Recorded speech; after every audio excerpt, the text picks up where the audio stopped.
Today we're going to look at radical expressions. So an expression, something without an equal sign, dealing with radicals. Now, all these radicals, a lot of them we're not going to be able to simplify nice and easy. So we're going to have to bounce back and forth between radical form and exponential form. And then we're going to be using a lot of our rules of exponents, so multiplication, division, exponent raised to an exponent, and then maybe even adding and subtracting fractions, stuff like that. So to get started, I don't even know where to begin. So my suggestion is just try to start manipulating the problem. Let's start changing it around. Let's fill in some information that we don't know. That's there that we don't necessarily know. So I know I have an exponent of 1. So I'll put that up there. Same thing on the bottom, exponent of 1. And I'll put, oh, not a 3 there. If you do not see an index, it's an index of 2. Okay, let's try and rewrite this up top. So we're going to get 27 to the 1/4 power. All right, still doesn't do much. Can I rewrite 27 any other way? I do know that 3 times 3 times 3 gives me 27. Maybe that'll help. So I could rewrite this because 27 is the same thing as saying 3 to the 3rd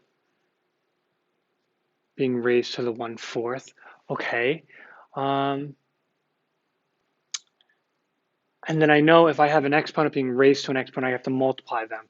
So I'm going to turn that to a fraction just to make it easier for visual.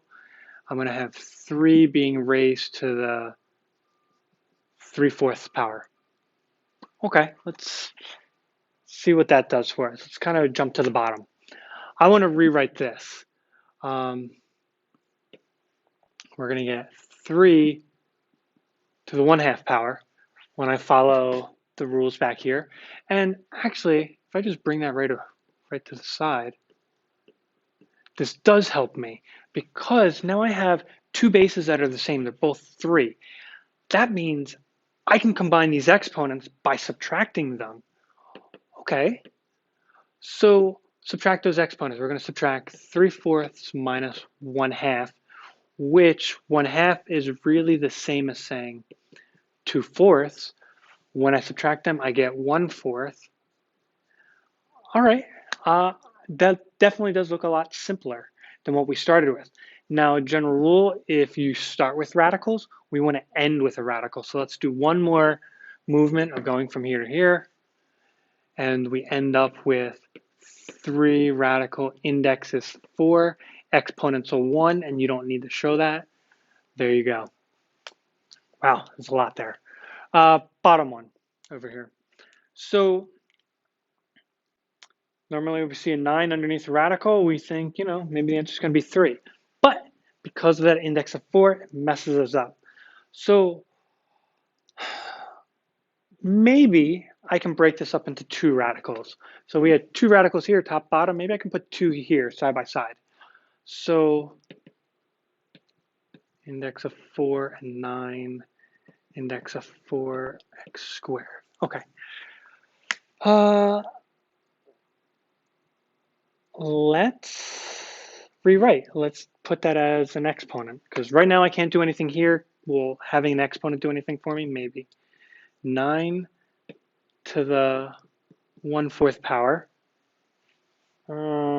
Still doesn't do much. 9, I know I can manipulate that. 9 could also be written as 3 times 3 or 3 squared. So instead of a 9, how about putting 3 squared to the 1/4 power? And then we can do the same thing we just did up here.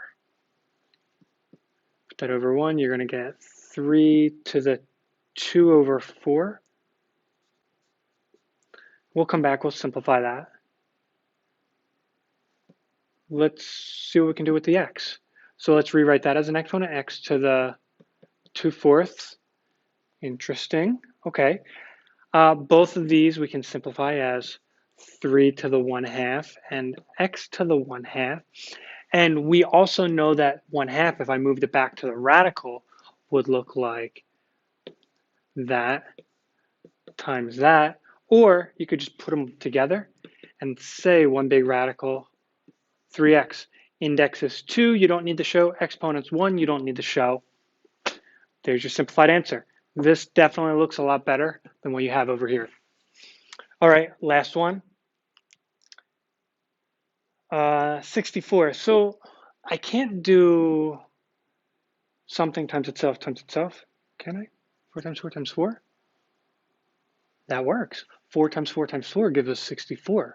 Okay, so why not just leave that? We'll say 4, and then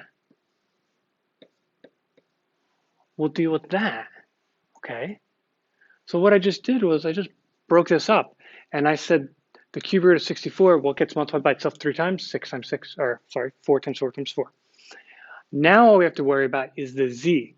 Let's rewrite that as in exponential form. So we're going to have 4, we'll have z to the 6 is up top, 3 is on the bottom. We can simplify that and say z to the second power. And everything we did already came out of radicals. There's nothing else we need to do. Cool, call it a day. That is radical expressions.